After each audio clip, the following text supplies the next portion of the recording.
Yopougontois Rouge. Dans ce chapiteau vitré et clos, le compte à rebours a commencé depuis 16h ce mercredi 5 février pour Mylène Hamon, portraitiste ivoirienne spécialisée en papier art, une technique utilisant le papier et la colle. Elle est en course pour le record Guinness et va devoir peindre 150 tableaux de personnalités influentes du pays en 120 heures. 8 heures après le démarrage, premier portrait, celui d'Alassane Ouattara, présenté au public en joie. Elle revient sur les motivations de ce challenge. Je tiens à mettre en valeur nos ressources humaines ici en Côte d'Ivoire. Donc, on va déjà rendre hommage au président de la République, à tous les présidents de la Côte d'Ivoire. Il y aura aussi des portraits hommages dans tous les domaines d'activité et des personnes qui ont vraiment impacté positivement dans chaque domaine d'activité ici même en Côte d'Ivoire. Ça va nous permettre de faire la promotion sur tous les plans de toutes ces personnes-là à l'échelle mondiale. Le public est présent pour la soutenir, tout comme les artistes plasticiens et des personnalités du monde des médias. C'est pour lui montrer qu'on est là et on est tous fiers d'elle pour la cause noble qu'elle a décidé de mener pour nous tous en tant qu'artistes. On va se relayer pour ne pas qu'elle abandonne. Je sais qu'elle est talentueuse. Je suis tellement fière de toutes les femmes de Côte d'Ivoire.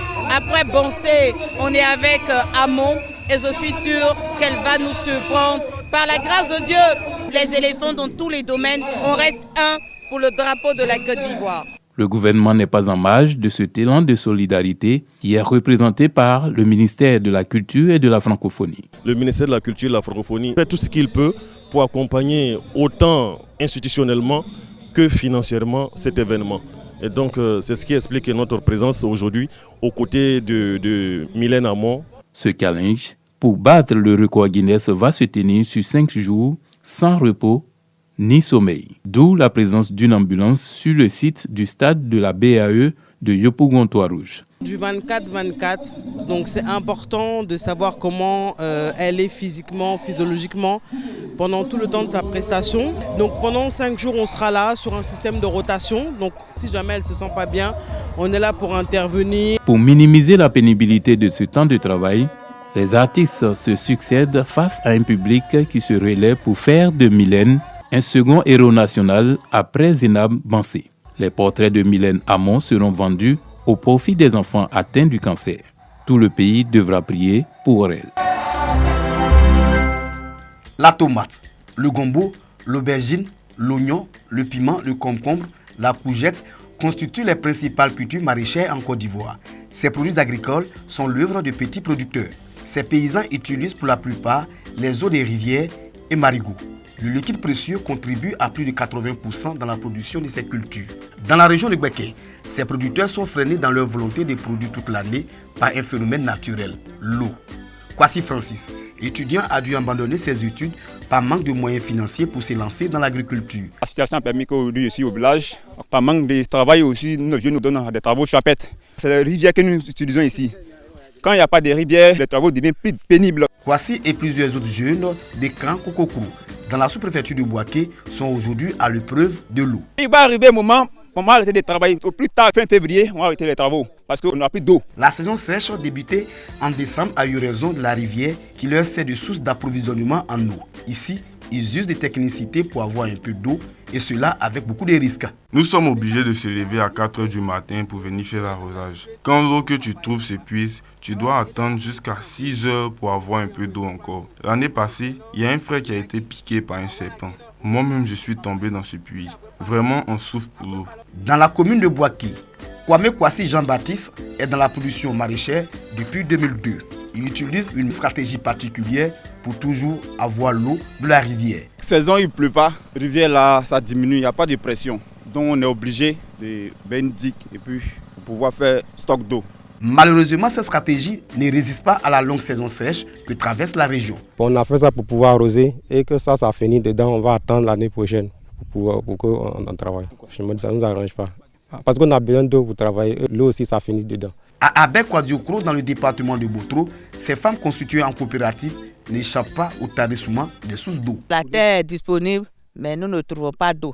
Le président même, il a demandé à ce qu'on fasse presque toutes les cultures aussi ici. Mais à cause de l'eau, là, tout le monde désiste. Des producteurs ont tout simplement perdu leurs investissements faute d'eau. Cette année, on a fait poivron. On a dépensé presque 150 000.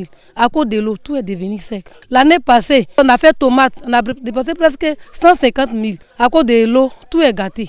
Donc, on a besoin de barrages. À Kondoukro, dans la sous-préfecture de Guébounois, Kofi Noël a essayé de faire une retenue d'eau pour échapper à cette situation. Son projet n'a pu se réaliser. Je fais une retenue d'eau pour que je puisse avoir de l'eau pour arroser ma tomate et mon aubergine. La machine ne pouvait pas. Quand il a commencé, ça restait un peu, il allait rester dedans. Donc il est sorti. Si on commence et puis l'eau finit, nos activités se terminent comme ça se gâte. Pourtant, cette période de l'année est le moment propice pour ces jeunes femmes de produire en contre-saison pour augmenter leurs revenus. Financièrement et économiquement parlant, c'est en cette période où nous n'avons plus d'eau que cette activité est rentable. Pendant la saison pluvieuse, quand nos mamans font les champs d'igname, elles associent ces cultures-là, c'est-à-dire la tomate, l'aubergine, le piment, dans leur champ d'igname. Ces producteurs ont besoin de points d'eau permanents pour travailler et produire sur toute l'année. L'eau, on peut l'avoir de façon artificielle, mais c'est coûteux. Aujourd'hui, les forages, là, nous, on ne peut pas le faire. Sinon, mes parents ont plus d'une trentaine d'hectares de terre, mais je n'arrive pas à exploiter ça, parce que problème d'eau. On demande de l'aide de l'État pour qu'il puisse faire soit des forages pour nous, ou bien des retenues d'eau pour que nous on puisse travailler. Le directeur régional de l'Office d'aide à la commercialisation des produits vivriers, OCPV, va loin dans les solutions pour une meilleure production. Il peut créer des systèmes d'irrigation à eux-mêmes traditionnellement pour que chaque année au moins ils puissent produire. Deuxièmement aussi, il y a tout un système d'irrigation qui existe aujourd'hui. Voilà, il y a des systèmes goutte à goutte, on peut avoir des systèmes de serre pour pouvoir les aider à pouvoir produire davantage. Selon les producteurs, la production maraîchère est un métier rentable et noble. Moi, je ne t'ai même pas dans le domaine, mais que je suis arrivé avec l'information que j'ai reçue, vraiment, je peux affirmer avec certitude que ce travail est noble. Depuis une trentaine d'années, depuis 91, après l'école, le maraîcher, c'est nourrissant. Mais à condition que tu puisses avoir le matériel nécessaire et puis la main-d'œuvre.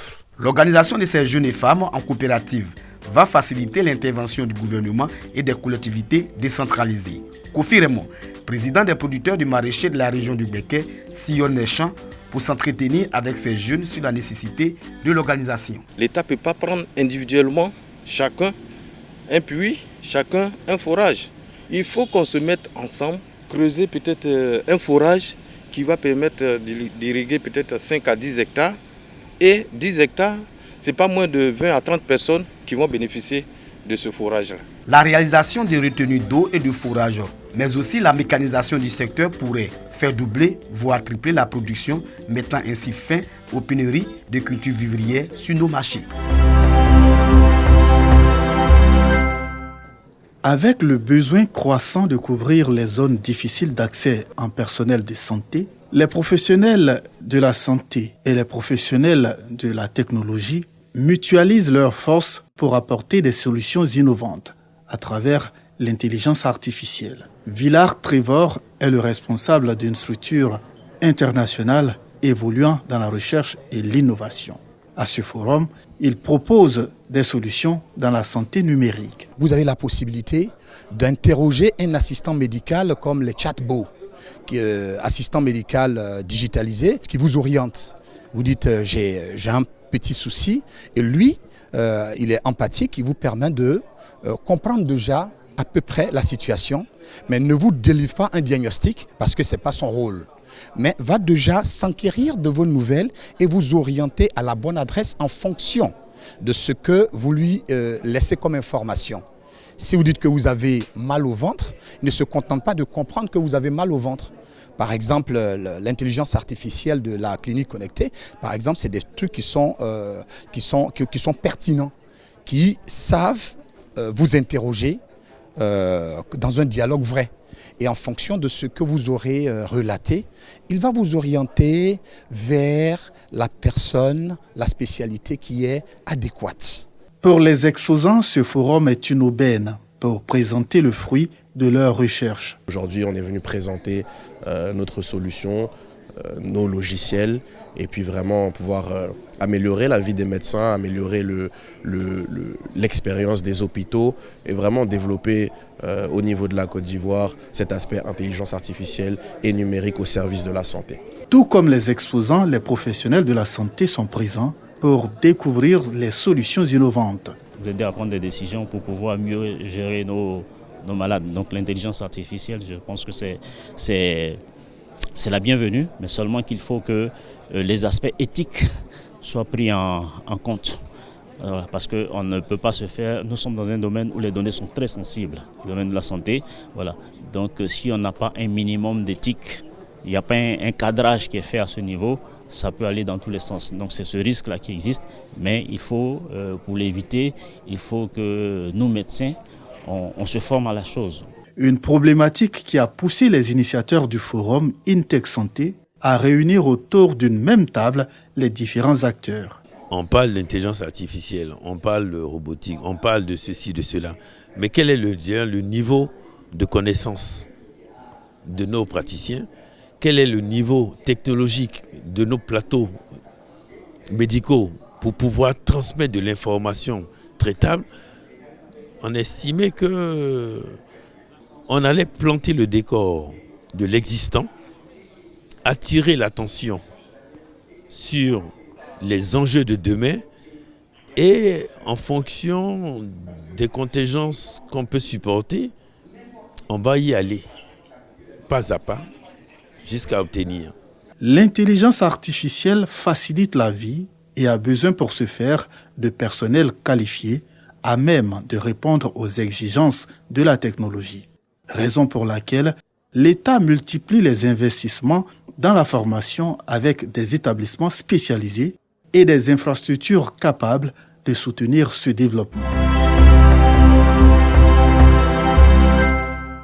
Canton Abé-Adjé, département de Mbayakro, au centre du pays. Un canton confronté à un manque criant d'infrastructures scolaires, à l'instar du village d'Afodja, où les populations ont bâti une salle de classe de fortune pour accueillir les élèves du cours préparatoire première année. Une classe en terre battue, tenue par 2 enseignants bénévoles. Vraiment, les bâtiments ne sont pas adaptés.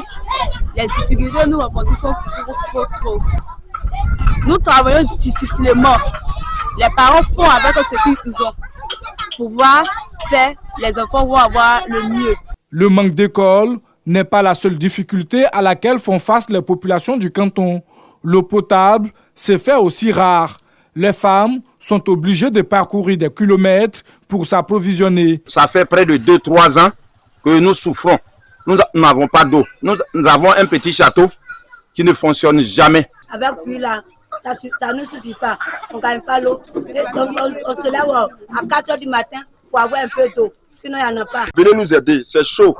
Voilà nous, aujourd'hui, ça fait une semaine, je vous jure, ça fait une semaine, on ne se lave pas. Le canton Abé-Adjé, qui regroupe plusieurs villages du département de Mbayakro, fait face à un manque d'infrastructures sociales. La réalisation d'écoles et une adduction en eau potable lui permettront de sortir de sa léthargie.